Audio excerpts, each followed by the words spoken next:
Olá, queridos amigos, chegou o momento de estarmos juntos aqui na série Orando os Salmos.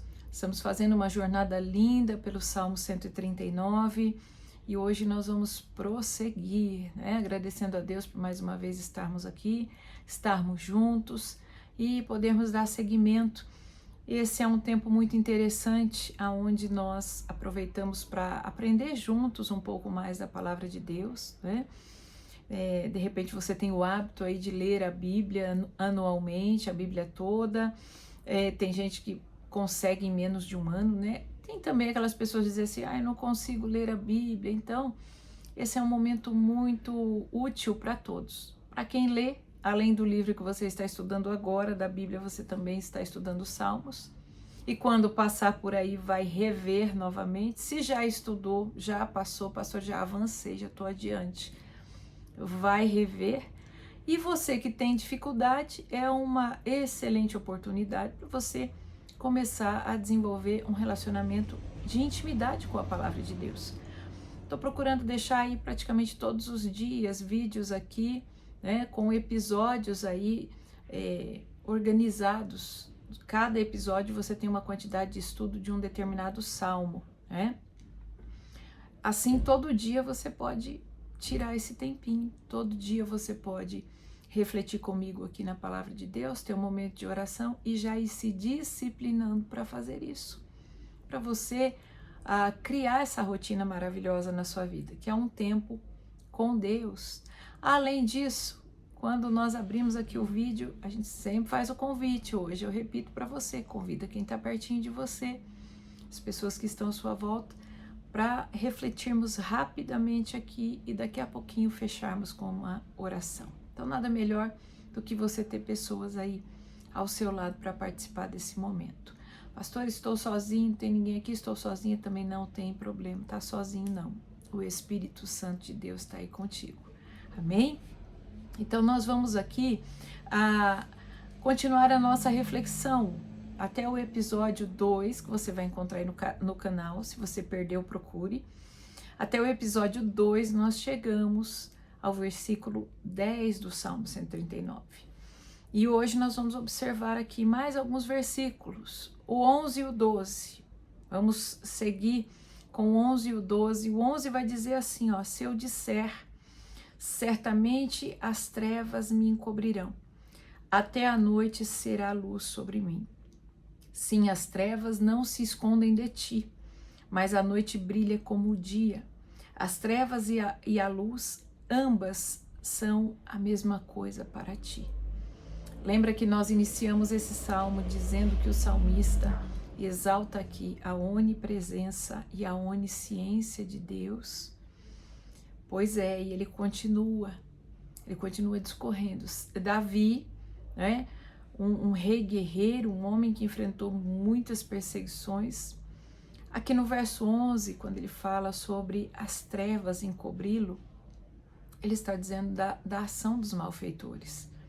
Pessoas más, pessoas injustas, que sempre existiram no mundo, né? Em toda a geração, você tem uma gama de pessoas boas, inclinadas às coisas do bem, não é?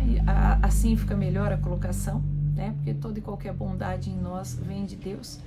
Então, as pessoas inclinadas ao bem, mas você, infelizmente, vai ter também aquelas que gostam da maldade, da perversidade. Então, nós temos aí, em toda a história da humanidade, os malfeitores. E nós vemos que na vida de Davi não foi diferente. Então, o que Davi quer dizer aqui, né? Ele tanto está dizendo, nesse momento de angústia profunda, de lutas terríveis, que eu possa olhar e dizer, as trevas me encobriram, a mão do Senhor estará lá comigo. E ele quer dizer mais uma coisa, aquilo que é obra dos malfeitores está patente aos olhos de Deus, porque os malfeitores, eles procuram as trevas para agir no oculto, não é assim? Uma obra ruim, algo maligno, as pessoas tramam em secreto, tramam em oculto, procuram esconder, costumam dizer a vítima não pode saber para não se defender, mas Davi está dizendo, Veja que ele prossegue no versículo 12, ele fala: para Deus, luz e trevas são a mesma coisa, porque todas as coisas estão nuas e patentes perante os olhos do Senhor. Não há nada encoberto que não venha a ser revelado. A palavra de Deus assim nos ensina. Então, a lei do plantio e da colheita, ela é implacável, meus amados. Por isso, quando nós meditávamos no Salmo 70, eu disse a você, até lembrei do versículo: não digas vingar-me-ei do mal. Lembra disso?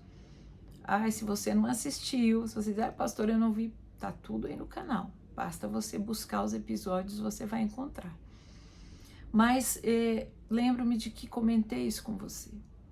Não digas vingar-me-ei do mal, não perca o seu tempo, tramando coisas ou entrando no jogo do inimigo. Busque a Deus, busque ao Senhor. Não deixe nenhum lixo, nenhum entulho espiritual dentro de você. Mágoas, ressentimento por causa dos malfeitores. Não faça isso, não aceite isso. Busque ao Senhor. Libere o perdão, siga a sua vida buscando a Deus. Não tenha medo. As trevas vão me encobrir. Trevas e luz são a mesma coisa para Deus. E quem anda com Jesus não anda em trevas, anda na luz. Então, ainda que malfeitores queiram lançar sobre sua vida algum tipo de treva, não vai acontecer. A luta vem por um caminho, por 7 precisa fugir. Como os inimigos, está lá em Deuteronômio, né? Por um caminho, o inimigo vem contra ti, mas por 7 ele vai fugir de você. Então, Davi reconhecia isso aqui, né? Operar em meio às densas trevas para o Senhor é o mesmo que operar ali na luz. Deus não tem dificuldade com isso. Então, não se prenda em mágoas, em ressentimentos, não caia no jogo do inimigo. Segue a sua vida louvando a Deus, buscando ao Senhor. Olha que interessante, tem mais, o verso 13. Davi diz assim: pois possuíste os meus rins, cobriste-me no útero da minha mãe. Eu te louvarei, verso 14. Pois eu assombrosamente, maravilhosamente fui feito.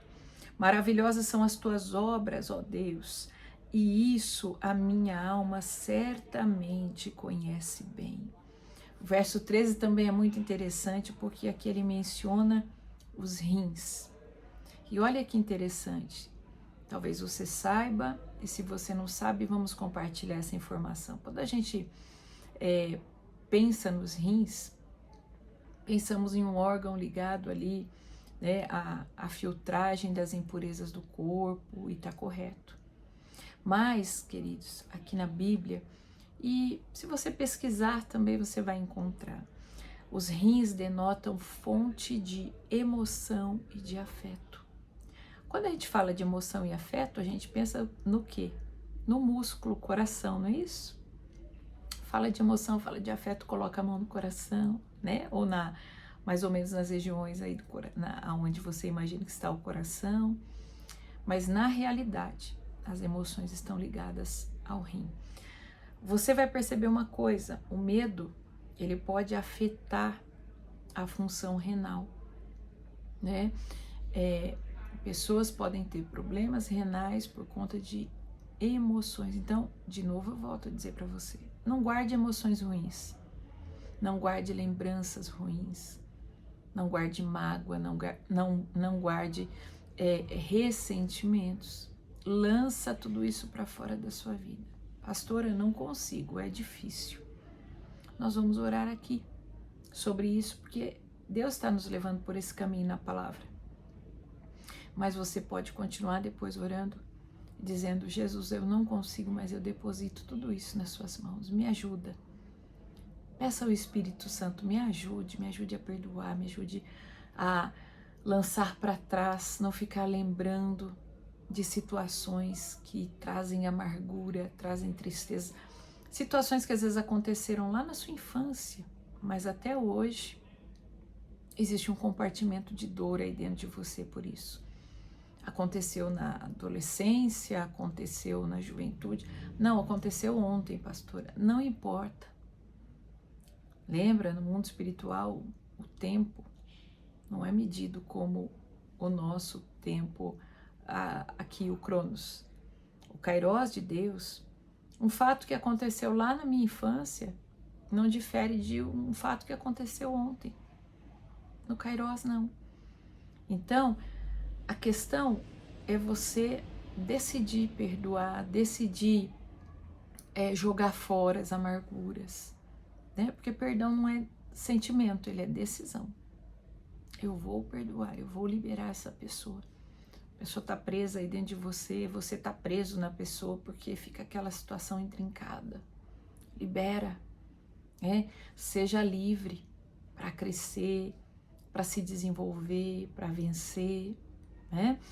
Então veja, Davi menciona, né? Ele diz no verso 13, possuístes os meus rins, deixa o Senhor possuir suas emoções, apresenta para Ele, não tenha medo.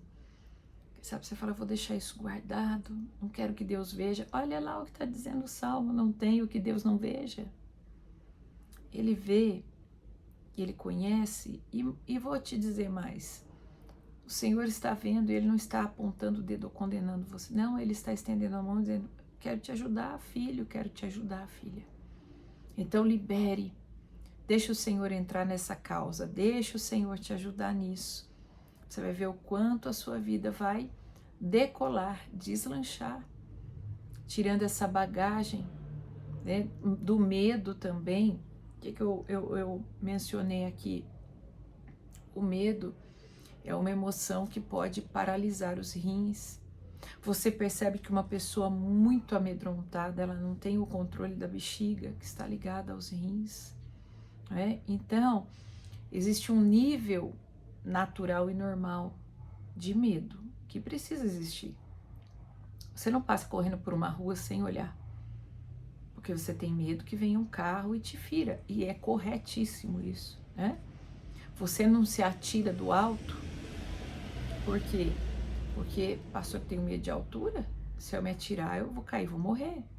Isso é o natural, o normal. Nós estamos falando do medo exacerbado, o pânico, a síndrome do pânico, tantas coisas que hoje estão acometendo a vida dos seres humanos. São enfermidades que estão lá na alma, é mais profundo do que o corpo, mais profundo do que o cérebro, a mente, né? Nós estamos falando do etéreo, daquilo que não pegamos, tudo que é espiritual. Na nossa alma estão pensamentos, emoções e decisões, né? A nossa vontade está no campo da alma. E a alma não é física, ela é etérea, nós não podemos pegar, ela não é matéria, não é? Então, todas essas causas e questões que depois elas emergem para o corpo físico, elas lá no espiritual precisam ser tratadas pelo Senhor. Veja, vamos avançar um pouquinho mais. O verso 14 que eu já li para você, para adiantar, também é lindíssimo. O que Davi está dizendo aqui? Minha matéria foi, ou melhor, eu te louvarei, já estava indo para o 15. Eu te louvarei, pois eu assombrosamente, maravilhosamente fui feito. O que Davi está mencionando aqui? A criação de Deus, queridos. Dá testemunho do seu poder e da sua majestade. Este verso aqui, o verso 14, me remete a Eclesiastes, o capítulo 11, versículo 5, que diz assim, assim como não conheces o caminho do vento, e nem como se dá a formação dos ossos no ventre daquela que está grávida, assim não conheces as obras de Deus que faz todas as coisas. Veja só a grandeza da majestade de Deus. Nós não conhecemos o caminho da formação dos ossos no ventre daquela que está grávida, né? Dizem os médicos que a formação da vida é um milagre muito lindo, né? O desenvolvimento da vida no útero ali materno é algo fantástico, inexplicável, né? As pessoas dizem assim, é uma série de coincidências, nós sabemos, são cristocidências, né? uma série de coincidências assim maravilhosas, que formam a vida, a perfeição ali da formação. Enfim, o salmista está reconhecendo isso quando ele diz: maravilhosas são as tuas obras, e isso a minha alma certamente conhece muito bem. Uma coisa muito importante: trazer à memória o que nos dá esperança. Traga à sua memória aquilo que pode te dar esperança. Veja que Davi está mencionando momentos difíceis de perseguições, as trevas tentando encobri-lo, mas olha só, em meio àquilo que ele está orando, declarando, louvando, ele está indo até lá no dia do seu nascimento e dizendo: houve perfeição de Deus. Eu não nasci por um acaso, eu não fui obra do acaso, eu fui um plano do Senhor. Assim também, meu amado, minha querida, você é um plano de Deus. Você não nasceu por um acaso, por uma coincidência. Você não é uma ocorrência do destino, não. Você nasceu e Deus tinha uma história para você. No decorrer do Salmo, você vai ver aqui o salmista dizendo coisas lindas, né? Os seus dias estavam escritos no livro do Senhor. É importante que você tenha no seu coração essa convicção. Por mais densas que sejam as trevas que você esteja enfrentando nesse momento, o Senhor conhece os seus caminhos, Ele conhece os seus dias. E Ele conta que você não desista. O que Deus pede para você? Não desista.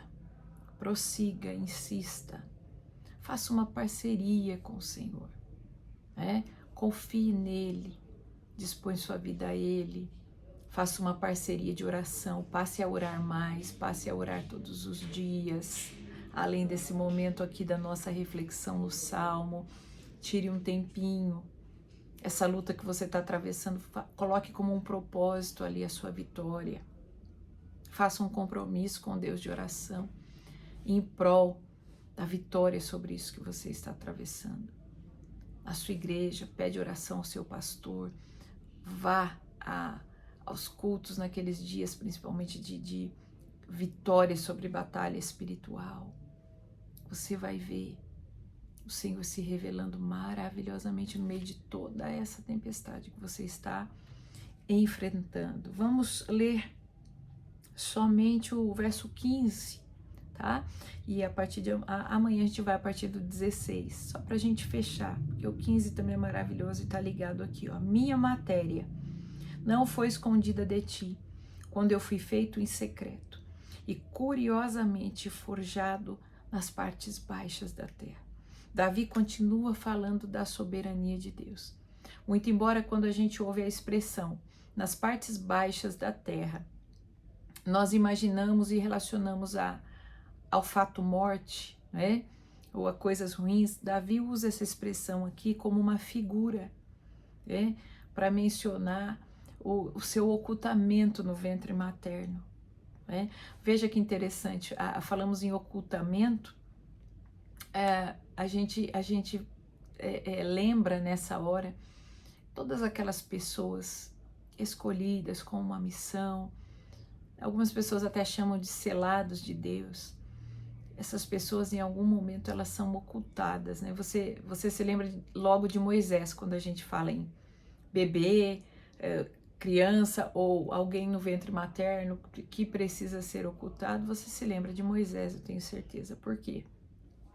Primeiro Moisés, né? Porque nasce debaixo ali de um édito de morte, de um regramento de morte feito por Faraó, e a sua mãe precisa ocultá-lo. Depois você vai para o Novo Testamento, vai se lembrar de Jesus, semelhante a Moisés. Também é ordenada a morte dos meninos, e Maria e José eles vão fugir com Jesus para o Egito, porque precisam ocultar a criança. Nesse sentido, Davi reconhecia a sua missão, a missão que ele tinha. O que Davi fazia? Ele guerreava as guerras do Senhor. Ele servia a Deus, ele era um homem segundo o coração de Deus. Ele reconhecia o Senhor como Deus, único e verdadeiro. Só isso já demonstrava, né? Davi era um escolhido, como você é uma escolhida, um escolhido, como eu sou escolhida. E esse ocultamento materno que ele menciona, com certeza está relacionado a tudo isso que eu estou te falando. Ele está dizendo, desde o ventre, o Senhor me ocultou, o Senhor me guardou, o Senhor me livrou. Não seria agora que o Senhor me entregaria aos malfeitores. Então, lembre-se disso. Você também foi guardado no ventre da sua mãe. Você foi guardada no ventre da sua mãe. Amparado. Toda a sua infância. Quantos perigos nos cercaram, quantas situações se manifestaram. E muitas delas nós nem sabemos, porque o livramento do Senhor veio e nós nem percebemos. Ou em outras o perigo foi tão manifesto que nós sabemos e testemunhamos os livramentos de Deus. Então não seria agora que o Senhor iria entregar a você a derrota ou as trevas que querem te encobrir. De maneira nenhuma. O Senhor tem um plano e um propósito. Creia nisso. Nós refletimos aqui em muitos versículos, tem um conteúdo bom aí para você. Você pode até voltar, né? Porque é uma quantidade de informações, é tratamento nas emoções, é tratamento na alma, é liberação de perdão, é tirar o lixo espiritual de dentro de você, é confiar na soberania de Deus, olhar para a soberania de Deus nesse momento, glorificá-lo pela sua soberania. Então, você pode depois voltar esse vídeo, ouvir aos pouquinhos, ir lendo de novo os versículos e deixa essa palavra entrar. Deixa essa palavra, né, te alimentar. E levante-se. Se você está me ouvindo, esse vídeo vai para o canal toda noite. Então, se você está me ouvindo nessa noite de quarta-feira, receba. Deixa essa palavra te alimentar enquanto você dorme e se levante para uma quinta-feira de vitória. Se você está me ouvindo em outro dia, se você está me ouvindo em outro momento do dia, não importa. A mensagem é a mesma para você. Deixa essa palavra entrar, te alimentar e levante-se para a vitória. Ok? Vamos orar agora. Nosso Deus e nosso Pai, em nome de Jesus Cristo, nosso Senhor, glorificamos a Ti, Senhor, pela Tua palavra, que verdadeiramente é lâmpada para os nossos pés, é luz para o nosso caminho. E aqui, nessa noite, eu quero interceder. Dentro do que a Tua palavra nos trouxe, eu quero orar por vidas, meu Deus, que estão sofrendo emocionalmente. Tantas mágoas, tantas amarguras, tantas tristezas. Memórias que estão sendo carregadas. Memórias das quais o teu filho, a tua filha não consegue se desvencilhar. Mas eu oro nessa noite por cura interior. Alcança poderosamente a cada vida que está ouvindo esta oração, mais do que isso, participando com toda a fé desse momento de oração, Senhor. E vai limpando, ó Deus, entra com a tua providência, onde ele não consegue chegar, onde ela não consegue tocar. Desata, Senhor, amarguras que impedem a liberação do perdão, raiva, ira, ódio, tudo que não presta, eu repreendo agora e declaro, Senhor, saúde nas emoções, que todo lixo espiritual seja arrancado, lançado fora dessa vida, que a saúde venha permear a alma desse homem, dessa mulher, desse jovem que me ouve, ou talvez até desta criança, Senhor, que guarda dentro de si tantas coisas, que nunca desabafou com ninguém, mas está aos pés do Senhor, clamando. Cura todo o interior de teu povo, dos teus filhos. Ó Deus querido, derrama do teu bálsamo poderoso para sarar feridas, que emoções sejam estabilizadas nesta noite, as doenças que decorrem das emoções abaladas, doenças nos rins eu repreendo, em nome de Jesus Cristo, doenças que se manifestam na alma, se manifestam no campo da mente, depressão, síndrome do pânico, todos os transtornos que oprimem, eu repreendo em nome do Senhor Jesus. e quero declarar, Senhor, a sua bênção, saúde no corpo, saúde na alma. Oh Deus, opera saúde na mente, libera nesta hora, pelo poder da tua palavra, restauração completa, Senhor. Nós aqui oramos nessa noite declarando a bênção sobre esta casa, a bênção sobre esta família, sobre esta vida que clama ao Senhor. E ó Deus, assim como o salmista, exaltamos a tua soberania, a tua grandeza, a tua fortaleza. Por maiores que sejam as lutas, as trevas que se levantam tentando encobrir, o Senhor é soberano e para o Senhor luz e trevas são a mesma coisa, meu Deus. Não há dificuldade alguma. Agindo o Senhor, quem impedirá? Não há nada difícil para o Senhor. Todas as coisas são possíveis ao que crê e nós cremos, Jesus. Por isso, em teu nome eu estou orando e liberando a bênção sobre todas essas casas e sobre a vida de todas essas pessoas, em nome do Senhor Jesus, em teu nome, querido Jesus. Eu declaro a tua bênção e que esta jornada dos salmos sirva para a grande edificação da vida espiritual e também da vida física de todo o teu povo. Em teu nome oramos e agradecemos, desde agora e para sempre. Amém. Amém? Que Deus te abençoe grande e poderosamente. Deixa aqui o seu like, compartilhe este vídeo, se inscreva em nosso canal. Quero dizer para você que nós temos um conteúdo planejado, preparado, que será muito interessante. Nós estamos iniciando o projeto desse canal. A nossa primeira série é uma série devocional, é essa Orando os Salmos, mas teremos outras séries, Batalha Espiritual, Vida de Oração, né? Fim dos tempos, assuntos que interessam a muitas pessoas. Para isso, é que você seja notificado, se inscreve aqui no canal, né? Deixa marcado lá o sininho para que você seja notificado dos vídeos que vão entrando. Essa semana, se Deus permitir, vou fazer um vídeo de Páscoa, uma mensagem de Páscoa para vocês. Então, antes de sair, não esquece de se inscrever, tá bom? Deus te abençoe e nós nos encontramos aí com a permissão de Deus no próximo vídeo. Tchau!